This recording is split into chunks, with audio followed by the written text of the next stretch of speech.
The Pico Youth and Family Center, what we've done is developed a dual model, a dual approach for how we deliver services. So we have direct services, and then we do community organizing and leadership development. So it's two things. But on the direct services, counseling, case management, tutoring, like we have right now students from UCLA who come and do the tutoring. These are first generation, mostly Latino students that are doing the tutoring, for the young people.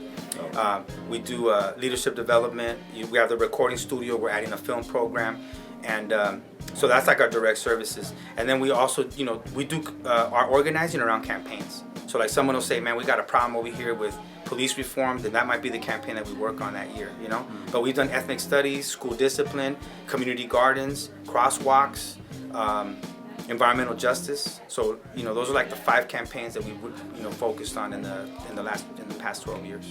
We opened up the first public recording studio in the city's history, and so in 2002 when we started, hip hop was going to be a central part, of our programming, because we wanted to make sure that we get real sort of culture, that our culture is represented, within the youth programming. Because in the city of Santa Monica, like the Boys and Girls Club, Police Activities League, there's a lot of different youth services, but none of these programs really spoke to the youth in the Pico neighborhood. And the Pico neighborhood is like the barrio of Santa Monica, right? We have a low-income part of the city, which a lot of people don't want to talk about, but we live here, and this was our culture.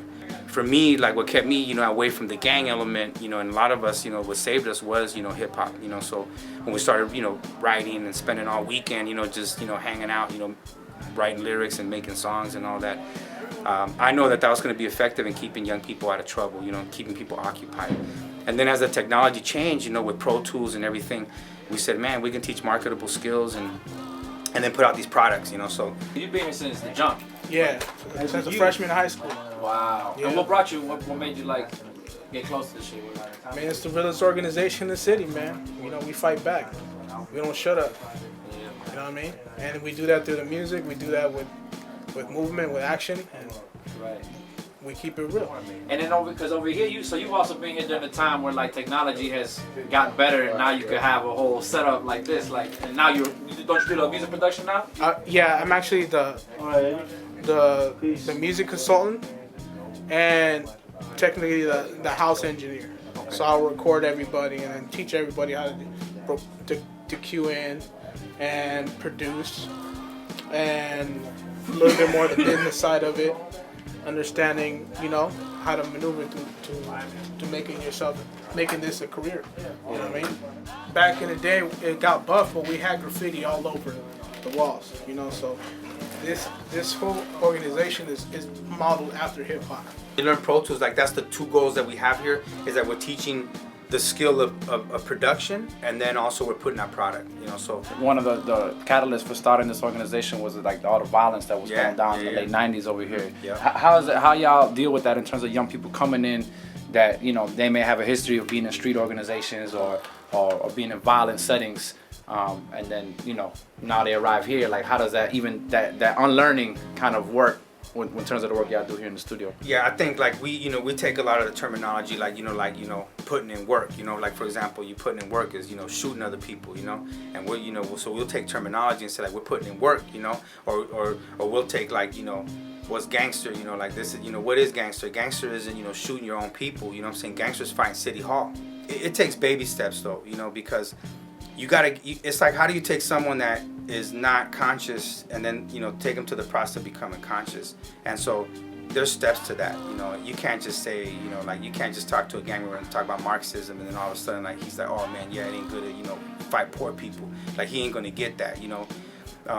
But if they hang out around here, if they hear the way we talk, or they hear us promote our mission, our vision, and our principles, eventually they're going to pick up on some of it, and once they pick up on some of it, you see the transformation happen. Yeah.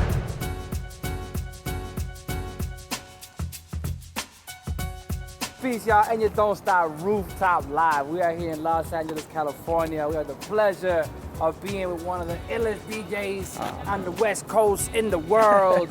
His name is DJ Ethos. Thank you for being here with us, my brother. Thank you, man. Thank you tell for the people, why Ethos? What's the background behind Ethos? Oh, well, Ethos came about in my philosophy class when I was going to college. Yeah, the Ethos means disposition. You can apply it to character, culture, movement.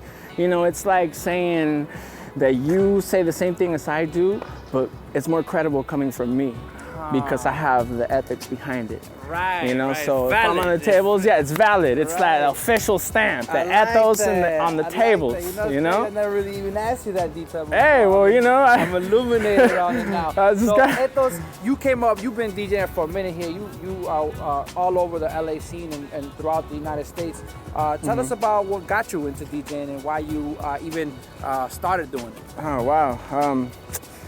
You know what? I remember just being very influenced by hip hop before I even knew it was called hip hop.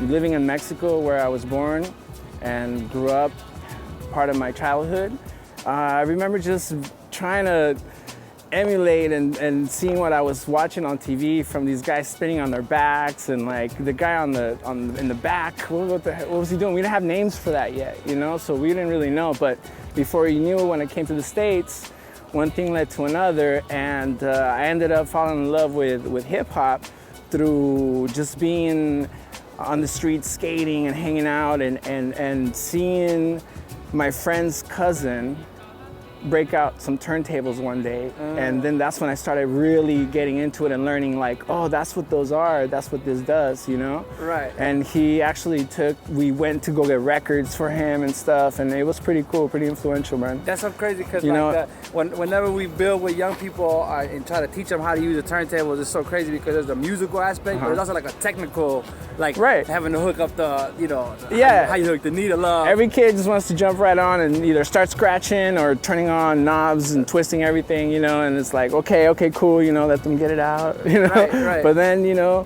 you have to learn how the thing works, what the timing of it, it's an instrument. You can't just grab a guitar and start rocking out. You got to know what chords are what. And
DJ Ethos.